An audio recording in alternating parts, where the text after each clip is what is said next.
Someone texted me and said, hey, Spike Lee is looking for a sound mixer. And they're like, you should go for it. I'm like, all right, well, I have this contact. Let me just try. So I emailed the producer and he said, okay, send me your resume. Spike called me 2 days later. I was so nervous on the phone. I cannot even, like, I was sweating profusely. Spike Lee is crazy. He calls me 2 days later and he's like, how come you never called me? I'm like, what?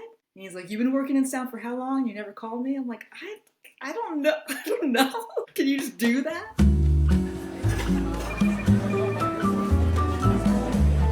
Hello, Allison. How are you doing today?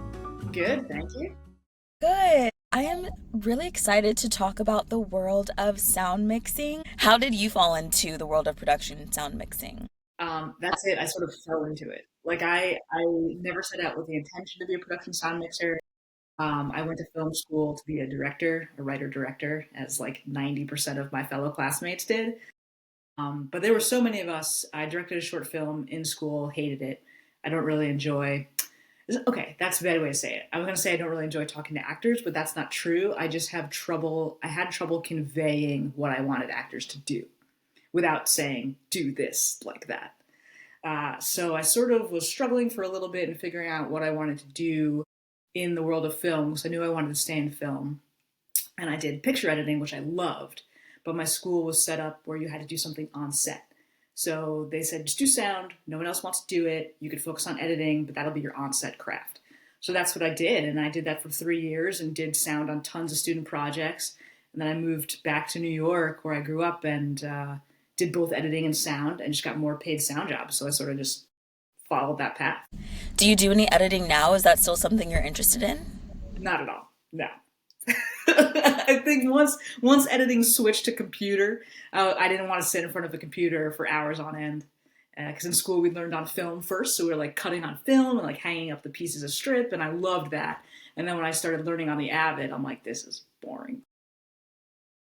How do you feel like technology has changed when it comes to like sound design now from when you were learning it in school?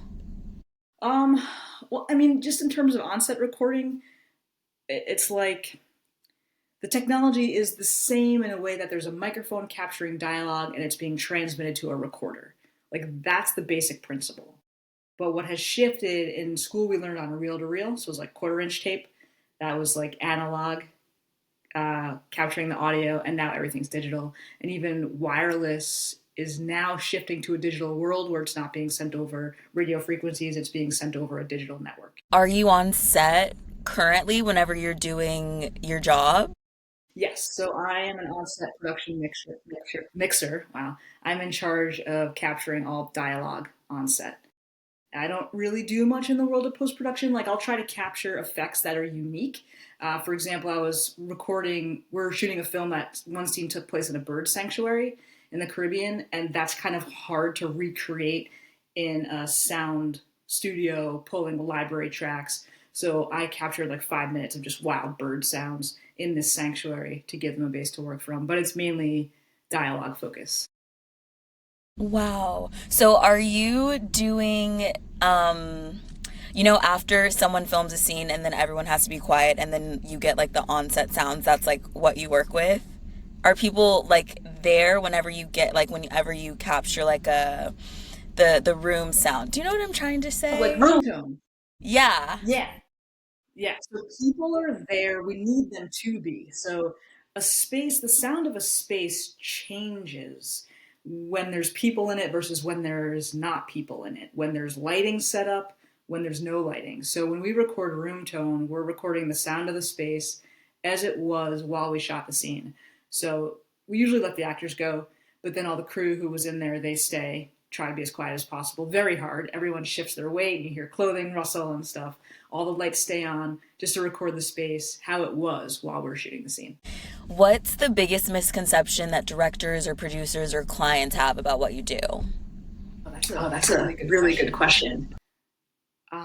I think how close or far a microphone has to be in order to capture good sound. Most people think, well, I can hear it, so obviously you're fine, even though we're 6 feet away with the microphone. But there's a difference between being 6 feet away versus being right here, and you want to be right here. And how do you balance serving the director's vision or the producer's vision with what you know will technically work better or sound more authentic? Um, you know, If you've ever had to. I I don't know that I've had to really, because in the end, I work for the director. It's their story. It's how they want to tell the story.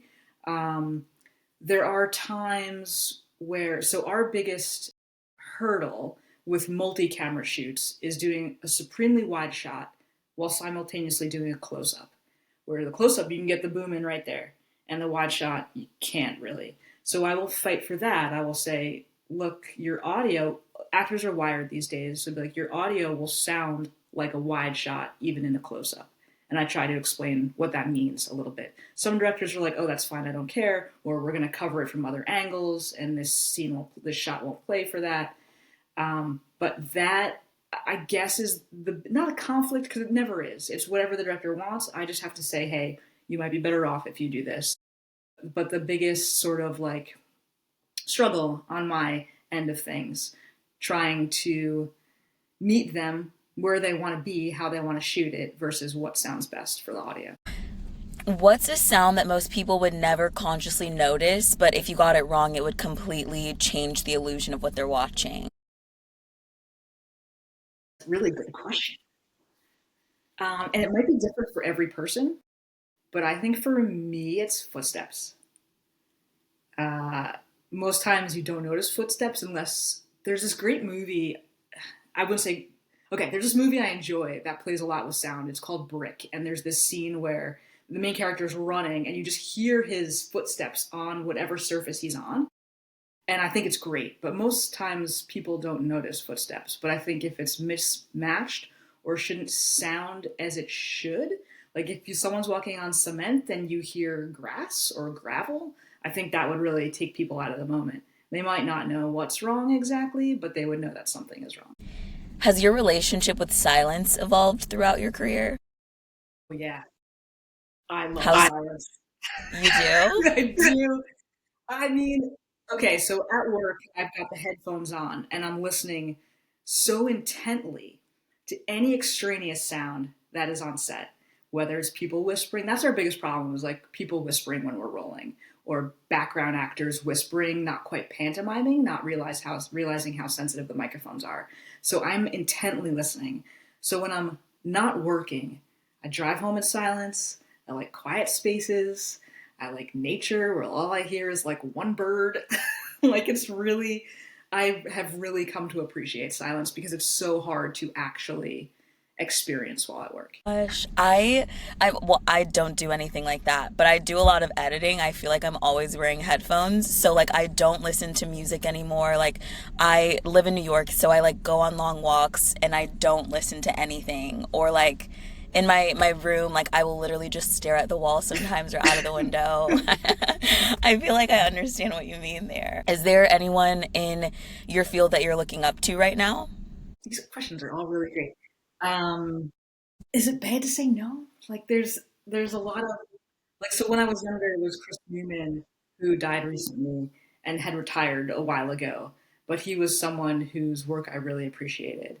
But I haven't found that person yet, and maybe it's because I'm so focused on actually working and like trying to get the next job and like doing my thing that I haven't found that like, oh man, this person is really pushing the envelope or like in some really crazy situations and they're getting amazing sound. They are out there. They 100% are out there.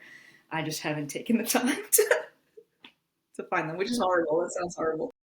Oh, I mean, I completely understand. Maybe the person you look up to is you.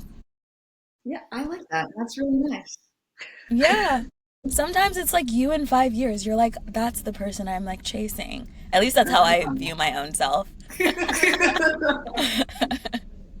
So you worked with sound for dozens of projects. One of the most recent being Spike Lee and Denzel Washington's Highest to Lowest.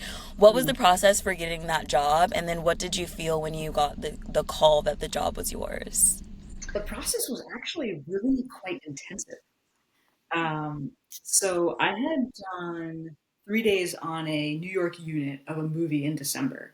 And there was a producer on there who works with Spike a lot. And he saw me, I guess, woman, person of color, and he asked if I'd worked with Spike Lee in the past, and I said I hadn't. So he's like, all right, let me take your information, and here's my email. I'm like, okay, whatever. Like, nothing ever comes with that, right? So I was on Christmas with my family, and someone texted me and said, hey, Spike Lee is looking for a sound mixer. And they're like, you should go for it. I'm like, all right, well, I have this contact. Let me just try. So I emailed the producer, and he said, okay, send me your resume. I'm going to pass your info on to Spike. So he did. And Spike called me 2 days later. I was so nervous on the phone. I could not even, like, I was sweating profusely. Spike Lee is crazy. So he calls me 2 days later, and he's like, how come you never called me? I'm like, what? And he's like, you've been working in sound for how long? You never called me? I'm like, I don't know. I don't know. Can you just do that? So he's like, all right, here's what I want you to do. I want you to watch every movie that Denzel and I did together in order. And then after you watch that movie, write a little critique of it and email it to him. So that's what I did. Over Christmas, I watched there were four. Watched those movies in order. After each one, I wrote like an essay about what I enjoyed about the sound and the soundscape and his directing and all that stuff. So we did that. And then after the holidays, he said, when you're back in town, reach out and we'll get together. I'm like, okay. So I called him after the holidays, and he's like, okay, I want to meet up in person. And I'm like, okay, I'm thinking this is a job interview, whatever. And he's like, before we meet up, go to my exhibit at the Brooklyn Museum. I'm like, okay. So I did that, went to the Brooklyn Museum, and then met him for dinner. And we just chatted about his films, his career, a little bit about my work, but I think it was mainly just to get to know each other and see if we'd vibe. So then he's like, okay, I'll be in touch. I'm like, all right. So then he calls me like a week later. I don't think I have the job. He calls me like a week later, and he's like, all right, send me 3 references. I'm like, okay. So I do that. And then several more weeks go by, and then the producer of the movie calls me and says, hey, you got the job. And I'm like, great. I've never had an interview process like that in my life. Wait, what is a reference for those who don't know? Similar with any job out there, if you submit a resume, which is kind of your educational history and your work experience, and usually on there are 3 people who you've worked with in the past who can give you a good recommendation saying this person shows up on time, they're really great at their job, et cetera, et cetera, et cetera. People who will vouch for you. Okay, so a regular reference. Yeah, Got yeah, it. yeah, I was like, I'm yeah. not sure if this is something different for the film industry. Okay, you had no idea you were going through the interview process, and they were just like, wow, this is the one. Also, Yeah. how come you never called me is really wild. I literally would have like dropped the phone on accident. It's like he said the worst I could have said was no, and I'm like, yeah, but how do I even get his personal cell phone? Like, Exactly.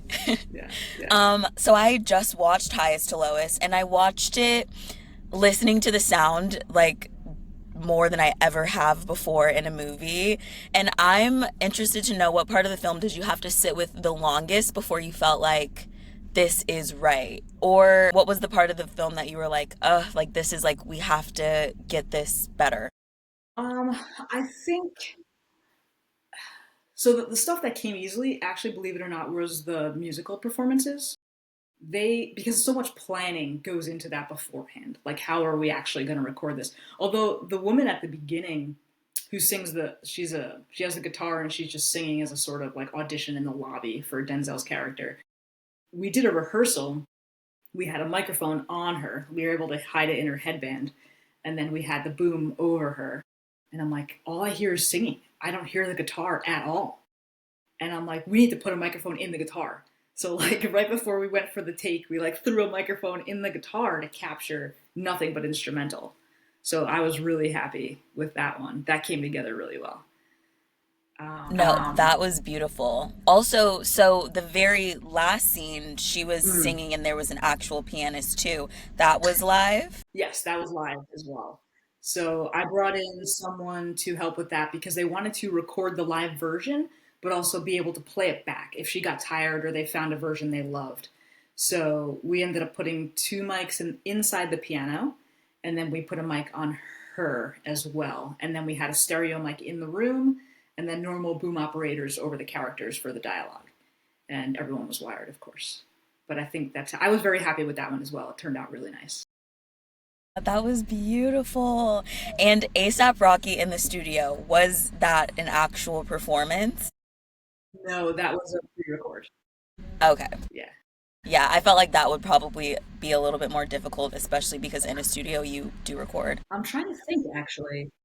He had a pre-record, but he was actually singing. So I'm not sure which version they used in the end because we did record it live. Like we had made the microphone he was singing into the studio mic. That was a live microphone that I was taking a feed from. So I think the pre-record, Spike's very big on doing it all live. And I think the pre-record was a backup in case it didn't work out. But yeah, so I will change that. That was live as well. Wow. Well, I would literally not be able to tell, so good to know. The Housemaid is also coming out at the end of this year, another project that you sound mixed for. What did you learn during that process? That was amazing. Like Paul, as a director, Paul Feig does not like ADR, which is replacing dialogue that was recorded poorly on set. So no ADR at all. So we really had to be on our A game to record the best sound possible. I mean, we are. We always, my team and I always put forward our A game, but we made a lot more asks of the DP in terms of helping us out with framing. There were times where we can put a boom in the frame and they could VFX it out just because, yeah, they didn't want to deal with anything in the studio. So I think that was learning how to troubleshoot seemingly difficult situations in order to get a good sounding microphone in there. That's like a thriller movie, and I know that there's probably like screaming or something like that. How does that work? Is that like with a boom, or are they wired? Because I guess I'm like, would the mic blow from those really loud sounds? Yeah, so the mic has a potential to blow for sure. For the wireless microphone, they do make padded mics. So there's like a normal sensitivity level, and then you can get incremental sensitivity levels like lowered. So you can do minus 10 decibels and minus 20. So there's some really loud screaming moments where we were like, all right, put the minus 20 on them because we know they're going to be screaming for the whole scene. There were other moments where they'd be talking normally and then shift to screaming. So that would be a case where I'd have two booms set up at different gain stages. My sound team and I have code words where so everything's wireless. The boom is wirelessly sent to me, and you could adjust the sensitivity on the boom microphone itself. Higher number is more sensitive, lower number is less sensitive. So we would have codes, we'd be like, okay, scream mode, which is like gain of 17 as opposed to 28 where we normally live. And then we'd be like, all right, we got to go to pure banshee mode, which is like gain 10, you know? So we can just, in a rehearsal, kind of gauge how loud they're going to be and then set our levels accordingly. That's if we're lucky enough to know how truly loud they're going to be. Are you ever a part of those rehearsals, or I guess things can obviously change while you're in the middle of it, but do you guys kind of rehearse for that? We We do, but do, but actors tend to actors tend save to. their voices for the true performance. So it depending on the actor, a lot of times you can go up to them and be like, how loud are you going to be? And they could be like, I am going to be crazy loud. And if actors don't really know what they're going to do, they want to feel it in the moment. We sort of just take our best guess as to how loud they will be based on how many exclamation points there are in the script, or like if it's written in all caps or something, kind of use that as a guide. Very cool. Do you find yourself quickly moving on to the next project without taking in the work that you have done from the previous project?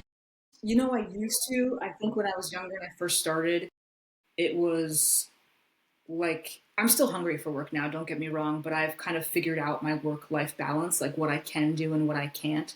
There was a time where I'd gone from wrapping one job and immediately starting the next, so much so that I'd miss the prep. And I sent my boom operator on the prep, and I'm like, I can't do that again. Like, I don't feel like I'm um, involved enough in the movie if I miss all those prep days, which I feel like are really important, like all the meetings and visiting the locations, talking with the director and production designer and DP and being a part of that conversation where they're deciding the vision for the movie. And to miss that, I just felt so out of it that I'm like, I can't. I have to take at least 2 to 3 weeks off between jobs, so I can be fully invested in the next one. And hopefully, it turns out that way. It doesn't always, but Yeah, I mean, we do our best. I feel like I'm in a place in my life where I kind of am struggling to take in the things that I'm doing before moving on to the next project. So, do you have any tips on how to stop and smell the roses, maybe? Or is there anything that you do to just like reconnect with your wellness during that break? yeah, I think it's kind of like a chance to get back to my life. So like work is not my life; it's something I do. And it's reconnecting with friends. It's I enjoy surfing, so I'll like do that. I enjoy going on long hikes, playing instruments. So like all my hobbies, I guess, is what it would be because work is work, and then there are hobbies you have, right? So it's kind of like completely putting work aside. I'll usually have work dreams for about like a week or something where I'm like late for work or like can't find the right microphone or something. But like once that settles and I can get into my normal routine, I try to wake up at the same time every day, go to bed at the same time because when I'm on set, that's completely out the window. So I think that's sort of grounding into a life of a 9 to 5er, I guess, without having to go into the office. And what do you have next coming up? I have winter vacation. Hey. Yeah, nothing lined up next. Hopefully something comes along. I'll take like a nice March start. I'm throwing that in the ether, starting in March when it gets a little warmer. Listen, I am so fascinated by what you do, and I am so grateful for this time that we've had to talk and learn a little bit more about your world. So, thank you so much for chatting with me. Thank you.